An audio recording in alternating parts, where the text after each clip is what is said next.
Hello, my name is Dave Stanley. I'm the founder and instructor at GolfEd in Orlando, Florida. Today I want to talk to you about the golf swing and the simplicity of the golf swing and how that translates into better scores and more consistent ball contact. The typical golfer approaches a swing like this. They've heard over years that you want to swing from the inside. What they don't understand is inside doesn't mean swing back this way. The typical golfer is going to come in and they're going to take the club straight inside. They're going to reroute some kind of extra movement at the top, attack the ball with their hands, and an over-the-top move, creating the slice that most golfers deal with. What we want to do is simplify the swing. The club head from toe to heel is just a few inches wide. And with that being just a few inches wide, the closer you get the backswing and downswing to the right plane, the easier it is going to be to repeat. When your backswing is 3 feet inside and your downswing is a foot over the top or outside in, it's really tough to get back and down the same path and get consistent, solid ball contact. When you swing up and down the same plane, the swing all of a sudden becomes very consistent, very repeatable. Even if you're on plane and the club face is open, you're not going to miss it way right or way left. What most people don't understand is a fade is just a few yards. A draw is just a few yards. Most people have the misconception that a fade can go 10 yards right, 15 yards right, and a draw goes 10 yards left, 15 yards left.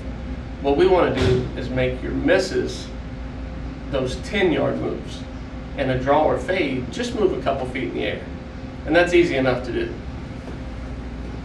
By simplifying the golf swing, by taking it back on plane and having less moving parts, you're going to be able to repeat it easier. The less moving parts, the easier it is to do over and over. So when you take the club back, push the club face back with your left shoulder, trying to keep both arms straight. I'm not saying separate your arms out from your body, but as you come back, everything moves in one piece. Both arms stay straight, the club moves at the same tempo as your sternum, and it comes back more on plane. Toe up, halfway back is square. Once you get here, gravity is going to take over as you move to the top of the swing. When typical people take the club back, the typical golfer is going to pull it back with his hands. Everything gets off center. If your hands are in front of your sternum, the right arm's just as long as the left arm. Once you get off center, say your hands are traveling faster than your body, your right arm's too long for the right-handed golfer. When we move everything back at once, it stays on plane, stays in position. Now your right arm is naturally going to bend to the top of the swing. The best way to shorten your golf swing is to create more shoulder turn. That's why at GolfEd, we try to create the power early in the swing, turning the upper body against the resistance of the lower body. Now that doesn't mean to keep your lower body dead still. What it means is your lower body turns as a reaction to what your upper body's doing. So when it comes back, you turn your upper body. The weight stays on the instep of your right foot. As you go to the top of the swing, your left shoulder's even with the ball. Left shoulder, hopefully, in a reasonably flexible person, is going to be behind the ball. It doesn't matter how far you swing back.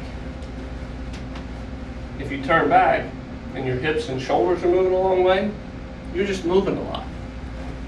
If I gave you a wet towel and I said, wring the water out of this towel, you turn the upper body against the resistance of the lower body. You don't turn both hands the same way.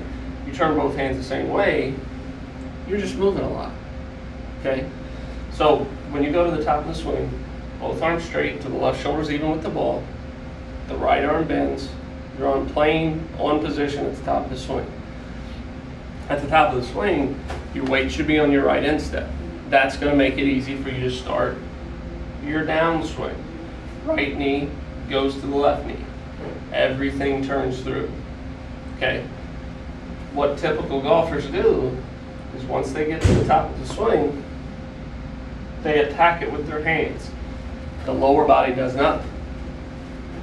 When you see the guys on tour, they have a distance that they like to hit their clubs.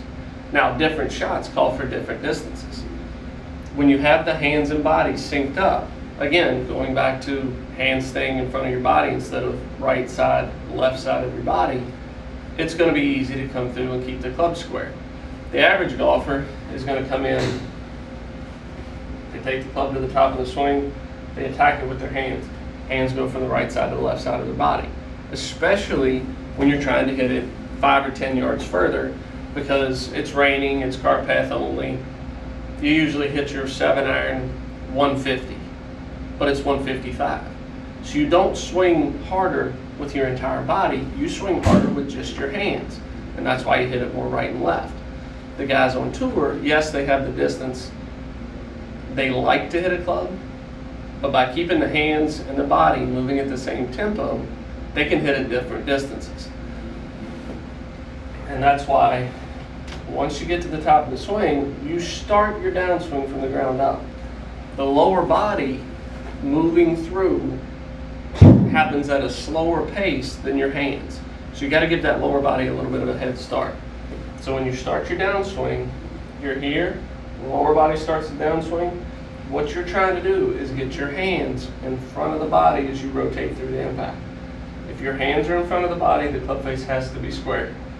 As you rotate on through, don't force your hands out to the target. Keep your hands with your body. As long as your hands are in front of the body, the club face has to be square. If you rush your hands through, or your body gets ahead of your hands, anything could happen. Again, because the right arm's too long, left arm's too long, as you cross the center of your body.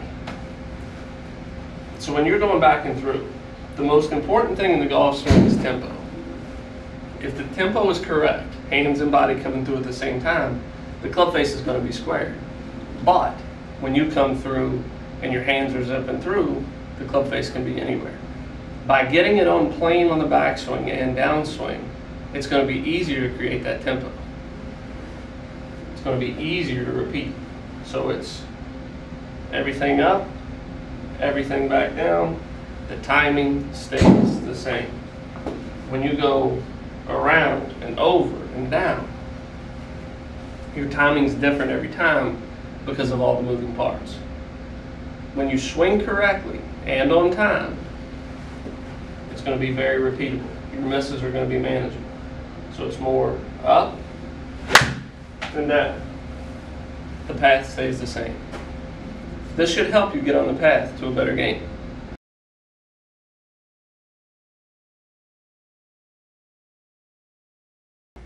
Thanks for joining me for today's web tip.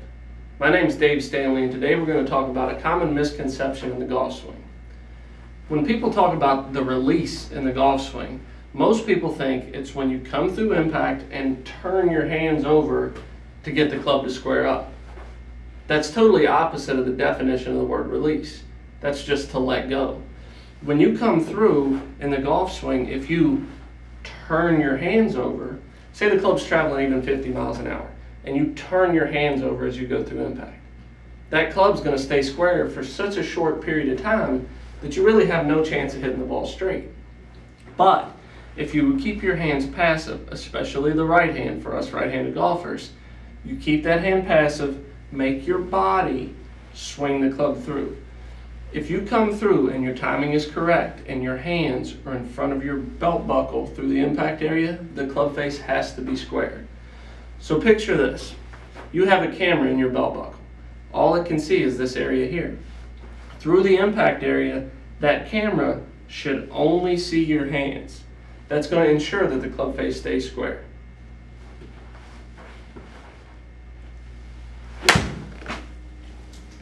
Work on some drills like this, and I guarantee your ball striking will improve.